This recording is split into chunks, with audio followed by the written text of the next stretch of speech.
Hola YouTube, soy yo, su creador de contenido random, un cubaño por cuenta propia. Y en el día de hoy, como ya vieron en la intro, estaremos hablando de las soluciones legales con las que cuentan los propietarios o tenedores de viviendas para lograr sacar o desalojar a los ocupas de sus casas.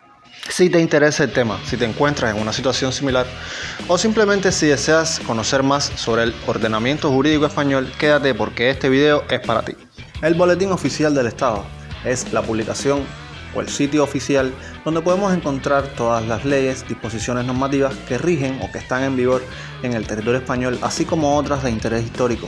Así que te invito a que lo busques, pues toda la información legal la estuvimos buscando precisamente de aquí. Y estaremos hablando entonces de leyes que se encuentren consolidadas. ¿Qué significa esto? Que se encuentren debidamente actualizadas y que se encuentren en vigor al momento de la publicación de este video. Estaremos analizando esencialmente la Constitución, el Código Civil, el Código Penal y la Ley de la Vivienda, leyes de orden sustantivo y no de orden procesal. Así que te recomendamos que tomes esta información meramente como una base, pero siempre deberás tener en cuenta el asesoramiento jurídico de un abogado. Reiteramos una vez más que el movimiento Ocupa, en un país desarrollado donde se respetan y se reconocen los derechos de sus ciudadanos, no debería tener cabida, pero desgraciadamente es un fenómeno que se encuentra totalmente vigente y que créanme que es bastante polémico. En un Estado de Derecho, la administración de justicia y el bienestar social tienen un papel fundamental, así que el gobierno español y las administraciones regionales tienen que tomar cartas en el asunto.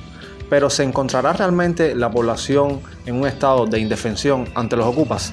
Veamos. La pirámide de Kelsen es un concepto que dominamos y conocemos todos los juristas y nos habla precisamente de la supremacía constitucional y del orden jerárquico dentro del ordenamiento jurídico.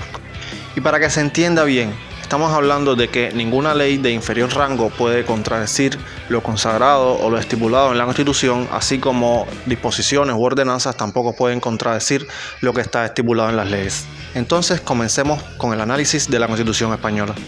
El artículo 18 reconoce la inviolabilidad del domicilio. El artículo 33 refrenda el derecho a la propiedad privada. Por tanto, nadie puede ser privado de sus bienes sino por causa de utilidad pública y con la correspondiente indemnización. Y ahora vamos a un artículo muy importante. El artículo 47 reconoce y refrenda el derecho de todos los españoles a tener acceso a una vivienda digna y de calidad. Garantizar este derecho es una responsabilidad directa de los poderes públicos y no de los propietarios de los inmuebles. Entonces, es muy importante esto que estamos analizando. Y debemos reiterar una vez más la supremacía constitucional. Hemos hablado de la inviolabilidad del domicilio, del acceso a una vivienda digna para todos los españoles y por supuesto del derecho a la propiedad privada. Y es que no existe argumentación jurídica más elocuente con respecto a la tutela efectiva de los derechos que precisamente ponderar los derechos constitucionales. Todos mis colegas abogados entenderán y estarán de acuerdo conmigo en que necesariamente el Estado y los tribunales deben respetar y amparar los derechos de los ciudadanos españoles.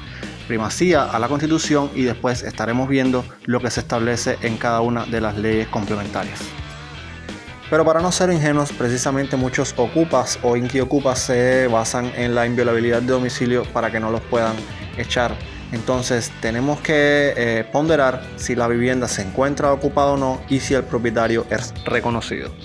El Código Penal español es la ley vigente en materia penal que estaremos analizando, pero siempre es importante mencionar que como norma general el derecho penal es de última ratio, o sea que su aplicación se supedita a la comisión flagrante de un hecho delictivo y que se hayan agotado las vías civiles para llegar a la solución del conflicto.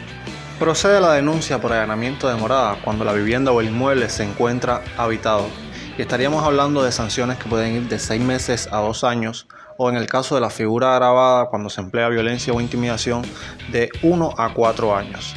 En este delito es importantísimo que en las primeras 48 horas se realice la denuncia porque estaríamos hablando de un delito en flagrancia y la policía per se puede solucionar el conflicto. En el caso de que la vivienda no se encuentre habitada, procede la denuncia por el delito de usurpación, reconocido y regulado en el artículo 245 del Código Penal. Aquí, en caso de que no concurra violencia, las sanciones no son equiparables a las penas privativas de libertad.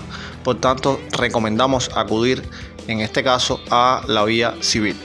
La vía penal suele ser dilatada, aunque como beneficios tenemos que tanto la acción penal pública como la carga probatoria recae en la fiscalía, aunque el denunciante puede solicitar ser parte activa en el proceso. Veamos entonces las principales desventajas. La vía penal suele ser bastante dilatada, el sistema judicial está sobrecargado de denuncias y la fuerza pública, la policía, no da abasto.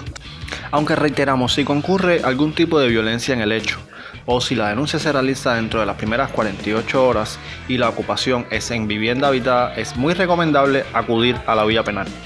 Otra vía que algunos recomiendan es acudir a algún tipo de mediación o contratar los servicios de alguna empresa o compañía que se encargue de desalojar a los ocupas. Estas compañías la mayoría de las veces utilizan métodos de coacción, así que legalmente no lo podemos recomendar. Y en el caso de la mediación, ¿creen ustedes que una persona que ocupa una vivienda será lo suficientemente civilizado como para responder a lo pactado en una mediación?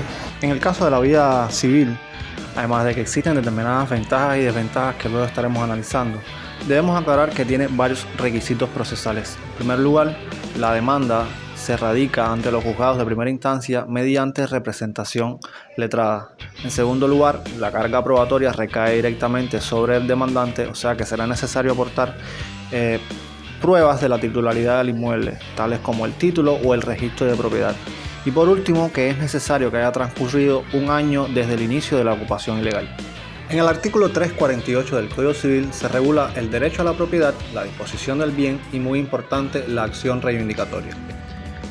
Por otra parte, en el artículo 349 se reconoce la utilidad pública como límite al derecho de propiedad, la debida indemnización y el amparo judicial.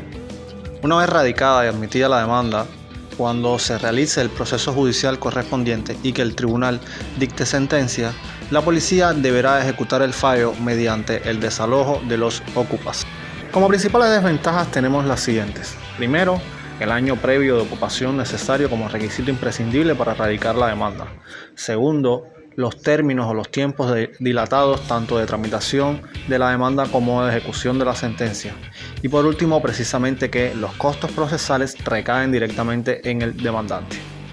Pero no te desanimes, el desahucio express sí puede lograrse y los tribunales son competentes para conocer este tipo de demandas. Mientras tanto, tenemos leyes que parecen no favorecer en modo alguno a los propietarios de las viviendas y un fuerte movimiento que exige y demanda una ley anti-ocupas.